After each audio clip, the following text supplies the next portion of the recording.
नमस्कार, खबर उत्तराखंड देख रहे हैं आप और मैं हूं आपके साथ गौरव राजेंद्र।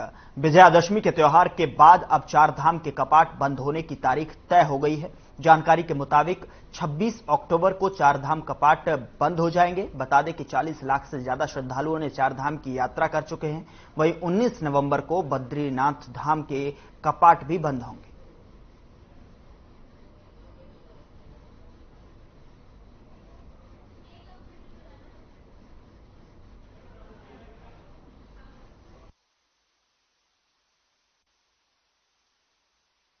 के अवसर पर धामों को बंद करने की जो तिथि है वो तय की गई और केदारनाथ जी के जो धाम के कपाट जो बंद होंगे वो 26 अक्टूबर को भैया दूज के अवसर पर होंगे। बद्रीनाथ जी के कपाट 19 नवंबर को दोपहर में 3:35 पर बंद होंगे। इस प्रकार से जो अन्य धाम है, मदमहेश्वर जी है, तुंगनाथ जी हैं, इनके भी कपाट बंद होने की तिथियां निश्चित हो गई है।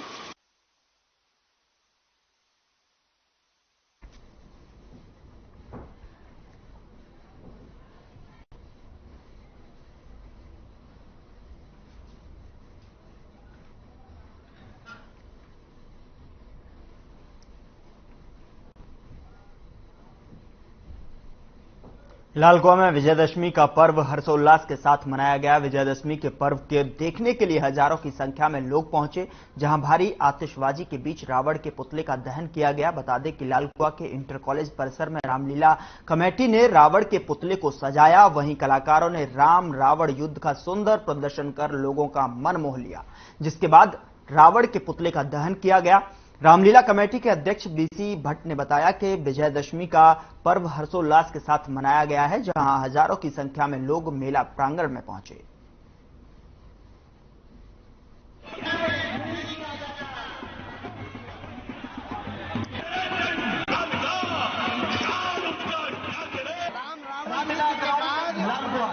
राजा रामचंद्र जी अपनी सेना के साथ रावण हमारे के साथ युद्ध करते हुए राम को लेकर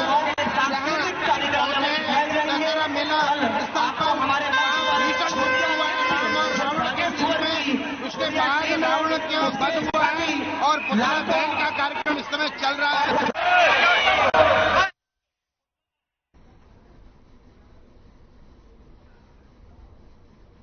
खबर देहरादून से है, जहां पौड़ी में सिमड़ी गांव के पास बारातियों से भरी बस के दुर्घटनाग्रस्त होने के बाद घायलों को कोटद्वार बेस अस्पताल में भर्ती कराया गया। वहीं विधानसभा अध्यक्ष ऋतु खंडूरी भूषण ने बेस अस्पताल पहुंचकर घायलों के स्वास्थ्य की जानकारी ली। इस दौरान विधानसभा अध्यक्ष ने इलाज कर रहे डॉक्टर्स से हर घायल व्यक्ति की मेडिकल जानकारी के बारे में भी बातचीत की।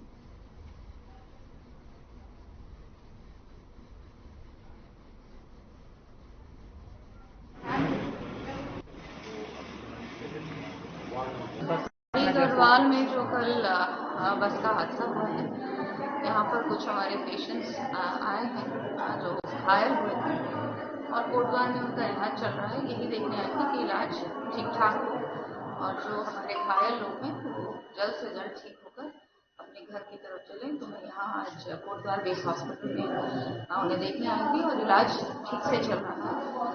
ये मैंने आज देखा।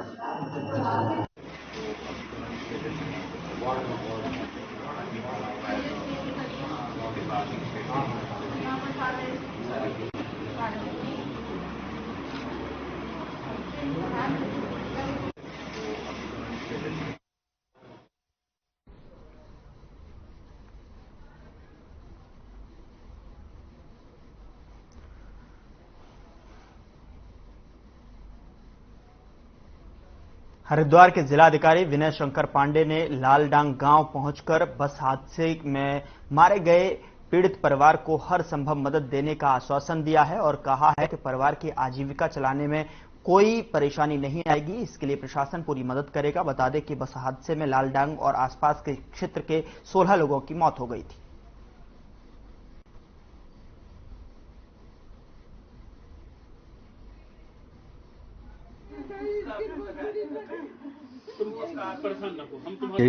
पता लगा है करीब 15-16 लोगों की डेथ इसी गांव से हुई है और बड़ा गमगीन और दुखद माहौल है और काफी गरीब परिवार है, ये मैंने खुद देखा है। और इनकी मैंने शैक्षणिक योग्यता वगैरह ये भी पूछी है। अभी ये माहौल नहीं है कि इनसे हम कुछ और बात करें। मैंने इनसे कहा है कि आप जो भी अंतिम संस्कार और जो भी रिचुअल्स होते हैं उसको पूरा करके 5-6 दिन में थोड़ा सा नॉर्मल हो जाएं, तो इनको मैं कलेक्ट्रेट बुलाऊंगा और ये मैं आश्वस्त कर रहा हूं कि घर की रोजी रोटी अच्छे ढंग से चलेगी।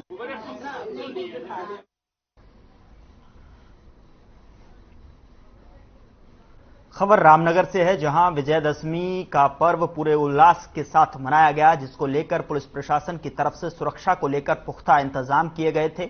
वहीं एमपी इंटर कॉलेज खेल मैदान में राम और रावण के बीच हुए युद्ध का हजारों लोगों ने आनंद लिया, जिसके बाद रावण और कुंभकर्ण के पुतले का आतिशबाजी कर दहन किया गया।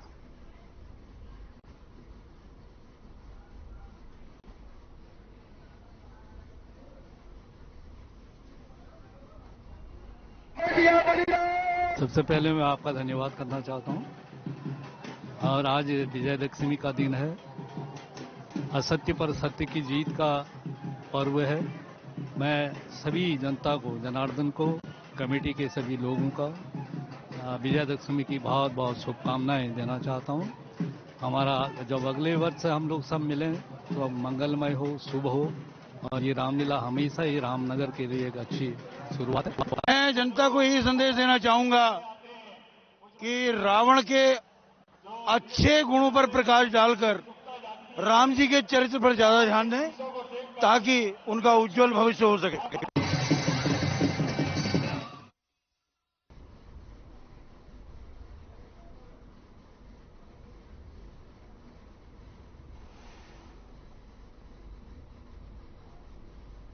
खबर दिनेशपुर से है, जहां बंगाली बाहुल्य अंचलों में दुर्गा पूजा सहित कई पूजा और सामाजिक धार्मिक अनुष्ठानों के अवसर पर देखा जाता है यात्रा गान का मंच, और उस पर अलग अलग वेशभूषाओं में कई पात्रों के कलाकार याद करते हैं। यात्रा गान को बंगाली संस्कृति का दर्पण कहा जा सकता है। वहीं बंगाली बाहुल्य क्षेत्रों में दुर्गा पूजा अनुष्ठानों में इस लोक कला का दर्शन किया जाता है। इस दौरान यात्रा गान के कलाकारों ने कहा कि यात्रा गान का उत्पत्ति 16वीं शताब्दी में भक्ति आंदोलन के दौरान चैतन्य महाप्रभु के गायन शैली से हुआ है। देश विभाजन के बाद बंगाली शरणार्थियों उत्तराखंड में भी आए और जनपद ऊधम सिंह नगर के दिनेशपुर, रुद्रपुर और शक्ति फार्म खटीमा सहित कई गांवों में इसका मंचन दुर्गा पूजा के दौरान होने लगा।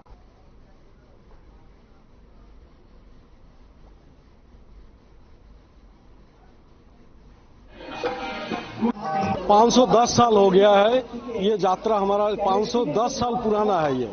तो उस टाइम से जो है हमारा ये बंगाली एक कल्चर है, ये बंगाली कल्चर है। इससे जो है समाज का सुधार भी होता है। आजकल जैसे समाज में चल रहा है, हर घर घर में जिस हिसाब से एक वो चल रहा है, उसमें से ये लोगों को शिक्षा मिलता है। उस शिक्षा से मिलने से जो है आम जनता जो है, घर के जो है बच्चे छोटे से लेके बड़े जब होते हैं उनको भी शिक्षा मिलता है। आया है इधर बांग्ला संस्कृति को फिर जगाना है। हमारा जो सांस्कृतिक है वो अभी धीरे धीरे रूप थोड़े जा रहा है, लेकिन हम लोग चाहते हैं क्या वो थोड़ा आगे जाए, इसलिए हम लोग हर जिला में, हर कंट्री में जाता है।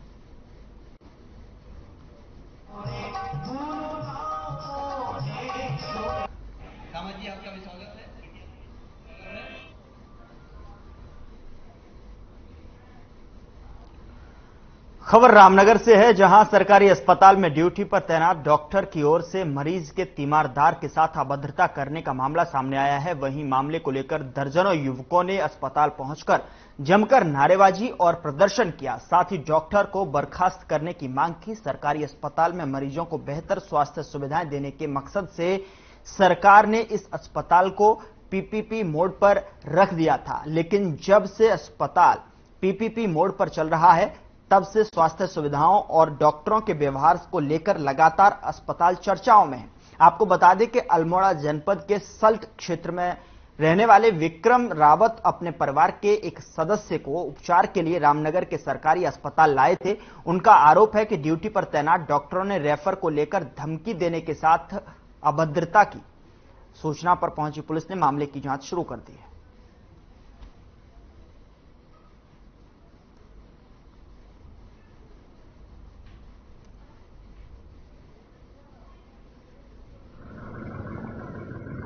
पानी का रेफर की जरूरत नहीं है, उनका ऑक्सीजन लेवल गिर रहा है। एसपी ऑटो वगैरह मेंटेन करते हैं, कप साफ कराई के बाद तो हम जो कहीं ना कहीं उनको हम स्टेबल कर सकते हैं।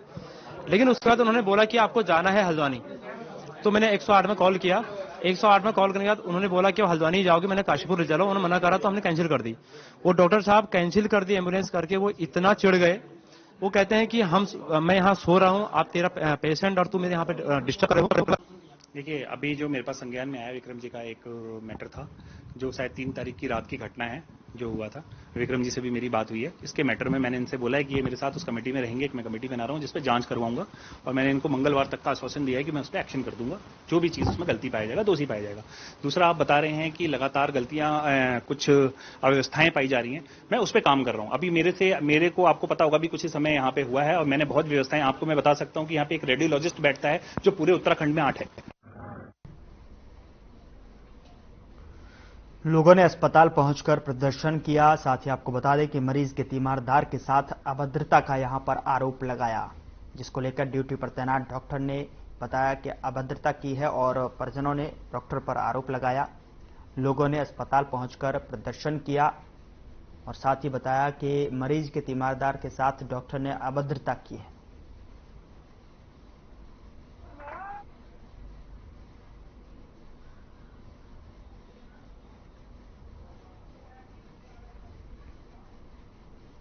आगे बढ़ते हैं। पिरान कलियर में उर्स शुरू हो चुका है, लेकिन इसके बाद भी प्रशासन अवैध से की जा रही पार्किंग वसूली पर लगाम नहीं लगा पा रहा है। पार्किंग के बाहर रेट लिस्ट भी नहीं लगाई गई है। पार्किंग करने वाले लोगों का आरोप है कि ठेकेदार अपने कर्मचारियों के साथ 30 रुपए वाली पर्ची के 50 रुपए और 50 रुपए वाली पर्ची के 100 रुपए वसूल रहे हैं। इस मामले में दरगाह के अस्थायी प्रबंधक और शफीक अहमद का कहना है कि पार्किंग के नाम पर अवैध वसूली करने वालों के खिलाफ कार्रवाई की जाए। मेरे पार्किंग का रसीद काटी गई 100 रुपए का, मतलब 50 का उसमें है, लेकिन 100 रुपए लिया। 100 रुपए लिया, लिखा 50 रुपए है। 50। कितनी गाड़ी आई थी आपकी? हमारे 2 गाड़ी आई। दोनों का 100 रुपए? हाँ, दोनों का 100। पैसे तो ये तो बोला कि 100 रुपए के पर्ची है यहाँ का, लेकिन ये कटा हुआ है इसके। ये तो मैंने पूछा तो बोला नहीं, बढ़ गया रेट, पहले रेट कम था, बढ़ गया है। हमारा पार्किंग ठेकेदार है, वो 30 और 50 की पर्चियाँ काटता है। एक अभी और जो ये आप लोग ने दिखाई है, ये कोई फर्जी है, ये मेटाडोर का पर्चियाँ काट रहा है। इसका से हमसे कोई संबंध नहीं है इसका। इसकी अभी हम जांच करवाएंगे। जांच करवाने के ऊपर इसका 30 और 50 रुपये। उधर समाजसेवी आकिल अहमद की अगुवाई में यूनिफॉर्म सिविल कोड, मदरसा सर्वे और नदी नालों के करीब बसे लोगों को मालिकाना हक दिए जाने को लेकर विरोध प्रदर्शन किया गया, जहां प्रदर्शनकारियों ने केंद्र और राज्य सरकार के खिलाफ जमकर नारेबाजी की। इस दौरान प्रदर्शनकारियों ने कहा कि केंद्र और राज्य की सरकार लगातार मुस्लिमों को टारगेट कर रही है, जिसके चलते अन्य वर्ग भी इसकी जद में आ रहे हैं, जिसे किसी भी कीमत पर बर्दाश्त नहीं किया जाएगा। तो दूसरी ओर प्रदर्शनकारियों की ओर से अपने मांगों को लेकर तहसील प्रशासन की ओर से प्रधानमंत्री, राज्यपाल और मुख्यमंत्री को नाम ज्ञापन सौंपा।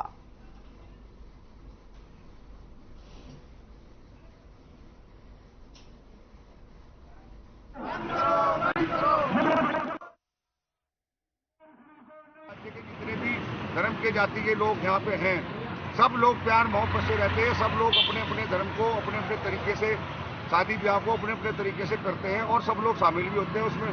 कहीं कोई दिक्कत ही नहीं किसी बात की है जो है, क्योंकि अगर ये कानून जो है ये आता है तो इसमें हमारे जो हमारे अधिकार हम मिले हुए हैं दीनी एतबार से, वो उनका हनन होगा खुला खुला जो है। और इसमें जो है मुस्लिम तो है ही है, मुस्लिम के साथ जो है और जो 2-3 और जो धर्म है, जैसे जो है आपका क्रिश्चियन हो गया, पारसी हो गया, बुद्ध हो गया, ये सब लोग इसमें आते हैं।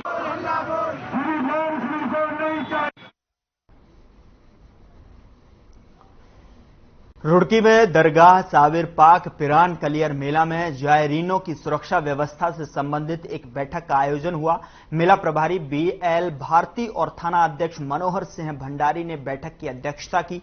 मेला प्रभारी बीएल ने मेले में दुकानदारों को गंदगी न फैलाने के निर्देश दिए। वहीं वाहन चालकों को वाहन बाहर रखने को कहा। मेले को भी निःशुल्क रखने को कहा। वहीं थाना अध्यक्ष ने कहा कि थाना क्षेत्रांतर्गत लगातार किराएदारों का सत्यापन जारी है। उन्होंने सामान के मूल्य और किराए की रेट लिस्ट लगाने के दिशा निर्देश भी दिए।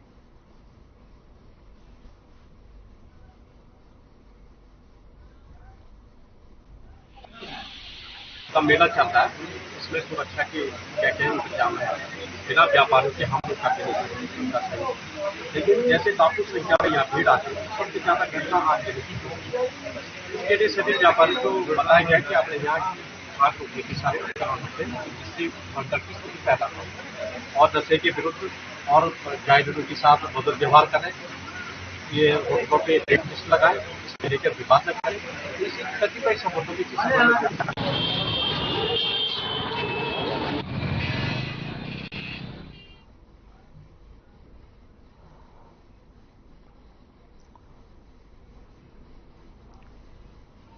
उधर बाजपुर में भाकियू किसानों ने एसडीएम राकेश तिवारी को ज्ञापन सौंपा। इस दौरान किसानों ने पराली दिए जाने की अनुमति देने की मांग की।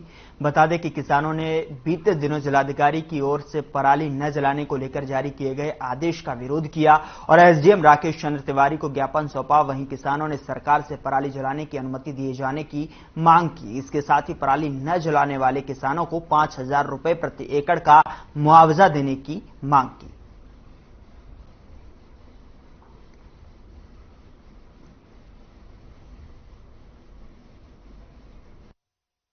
बगैर पराली के कहना ये चाहेंगे कि हमने ज्ञापन दे दिया है और दो मसले, एक तो धानों की तलाई, वो तो कह रहे हैं एसडीएम साहब के शुरू हो गई है, क्योंकि यहाँ खटीमा और सदारगंज में शुरू होगी कल परसों की और यहाँ आज हुई है, इसलिए हम आए थे। वो कह रहे वो धानों की तलाई शुरू हो गई है, चलो ये तो अच्छा हो गया। बाकी रही पराली की बात, पराली जो है उधर धान कट गया, अभी एकदम ऑर्डर पता नहीं कहाँ से आ गया डीएम साहब का, कि ये पराली नहीं जलाएंगे। पराली नहीं जाने के किसान क्या करेंगे? दो मसले, धान की तलाई का, पराली जो है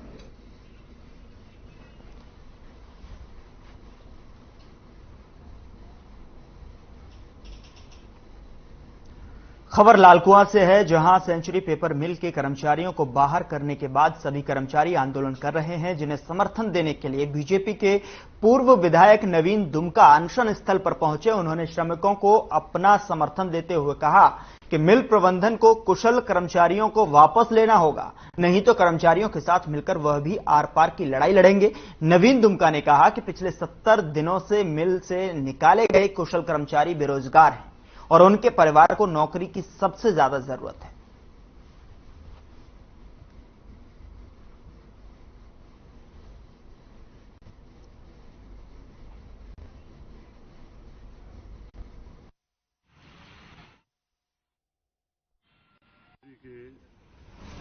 अंदर 8-10 साल से काम कर रहे ITI पास लड़कों के समूह का ये धरना यहाँ पर आज 71 दिन इसको हो चुके हैं। आमरण अनशन को भी 10 दिन हो चुके हैं और चौथा आंदोलनकारी आमरण अनशन पर आज बैठा हुआ है।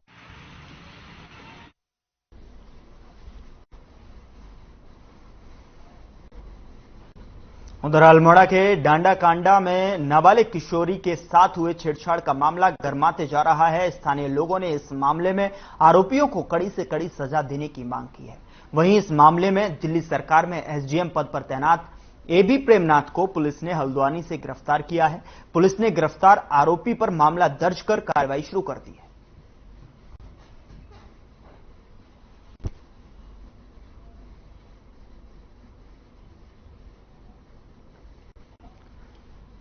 उधर जिला अल्मोड़ा में हर साल होने वाला रावण दहन इस बार विवाद की भेंट चढ़ गया। अल्मोड़ा में रावण परिवार के करीब 22 पुतले बनाए गए थे, जिसमें से 21 पुतलों का दहन स्थानीय स्टेडियम में किया गया, लेकिन पुतले बनाने वालों के बीच हुए विवाद की वजह से इस बार रावण के पुतले का दहन नहीं किया जा सका और रावण के पुतले को वापस लाकर बाजार में ही रख दिया गया।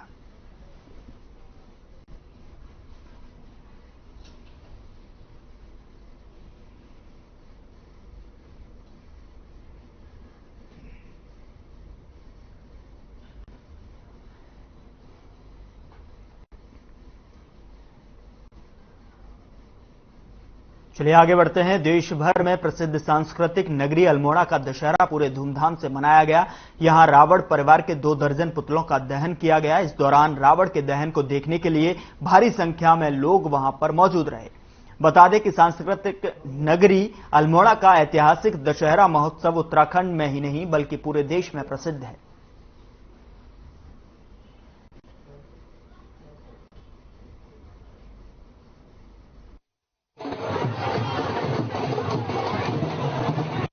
अल्मोड़े का दशहरा अपने आप में एक बहुत ही आकर्षक दशहरा है और मैं समझता हूं कि जितनी भव्यता जितनी दिव्यता इस दशहरे महोत्सव की आज दिख रही है, पूरे रावण के परिवार के जो पुतले हैं उनका आज यहाँ आप लोग देख रहे हैं वो आकर्षण के केंद्र के रूप में यहाँ पर है। भगवान राम के चरित्र का मंचन हुआ है। बुराइयों पर अच्छाइयों की जीत का प्रतीक यह दशहरा अल्मोड़े का एक बहुत बड़ा त्योहार, एक बहुत बड़ा महोत्सव बन गया है। तो हम देखते हैं कि दशहरा महोत्सव को आगे बढ़ाने के लिए लगातार कोशिशें हो रही हैं। अल्मोड़े का दशहरा महोत्सव यूं तो पूरे देश में ही दशहरा महोत्सव बड़े उत्साह और हर्षोल्लास के साथ मनाया जाता है, लेकिन उत्तराखंड में स्थित अल्मोड़ा शहर का जो दशहरा महोत्सव है अपने अनूठेपन, अपनी विशेष शैली के कारण अपना विशेष स्थान रखता है। पूरे हिंदुस्तान में मैसूर और हिमाचल, कुल्लू, मनाली के बाद अल्मोड़े के दशहरे का नाम आता है और देश विदेश के पर्यटक इस दशहरे को देखने के लिए अल्मोड़ा में आते हैं।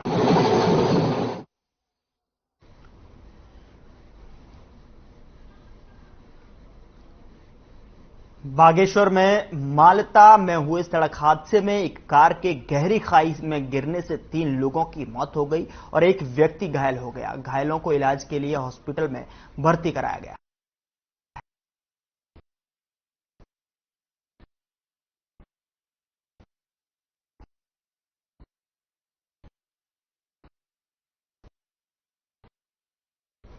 उधर बाजपुर में विजयादशमी का पर्व धूमधाम के साथ मनाया गया और आतिशबाजी के साथ रावण के पुतले का दहन किया गया। विजयादशमी के पर्व को देखने के लिए हजारों की संख्या में लोग पहुंचे। गदरपुर विधायक अरविंद पांडे ने कार्यक्रम में शिरकत करते हुए सभी लोगों को विजयादशमी की शुभकामनाएं दी।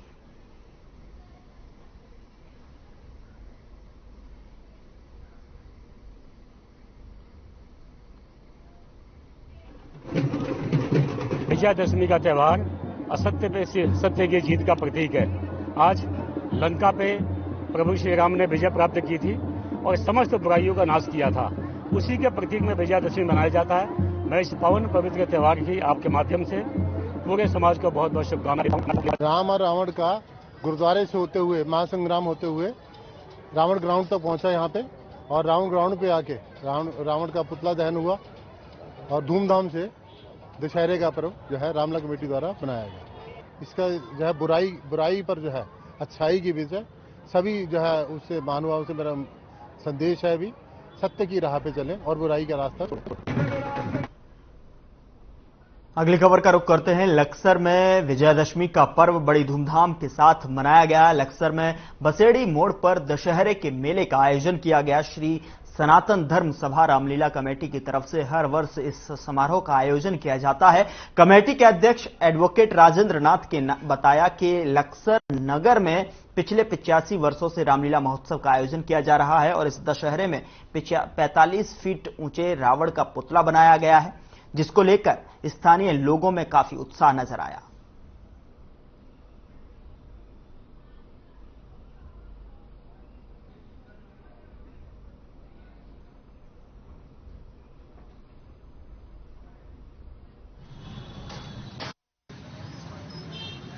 द्वार का जो रावण है 45 फुट का रावण हमने बनाया है और बहुत सुंदर इस बार लीला चल रही है। रघुराज रामलीला मंडल मथुरा के कलाकारों द्वारा बहुत सुंदर लीला दिखाई जा रही है। और आज जो है 45 फुट के रावण के साथ आज का ये कार्यक्रम संपन्न हुआ।